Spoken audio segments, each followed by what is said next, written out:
Dobrý den, vítá vás Leonard Nimoy.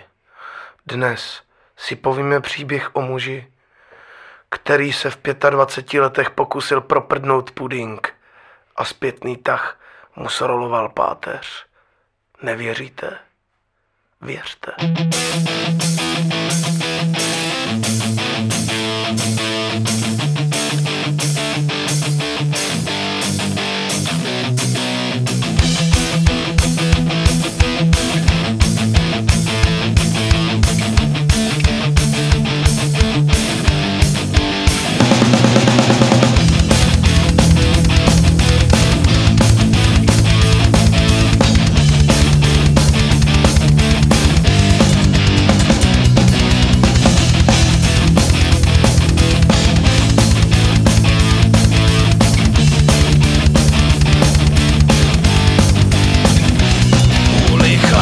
Jsem teď přišel o svou práci, kde jsem každý ráno sedal na traktor.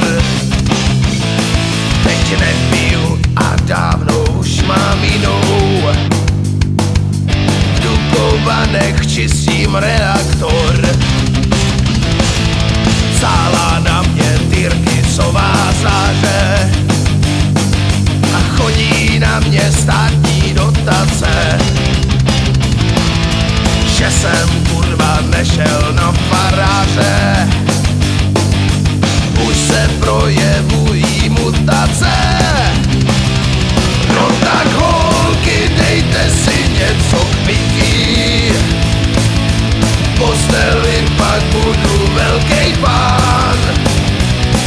Mý 2metrový péro hodně svítí, říkejte mi podač z Dukovan.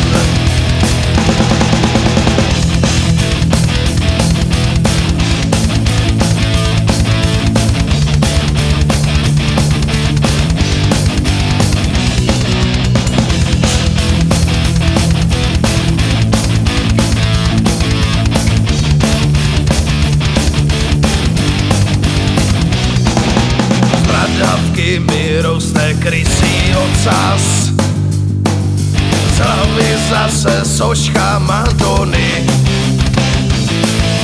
Jsem to ale švihák k pohledání, koule mám jak basketbalóny.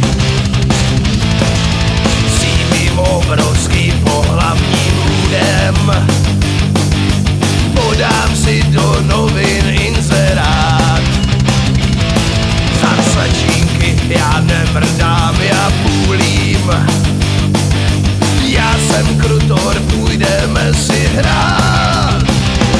Jo tak holky, dejte si něco k pití, v posteli pak budu velký pán. Mý 2metrový péro hodně svítí, říkejte mi podač z Dukovan. No tak holky, dejte si něco k pití, v posteli pak budu velký pán. Mý 2metrový péro hodně svítí, říkejte mi podač z Dukovan.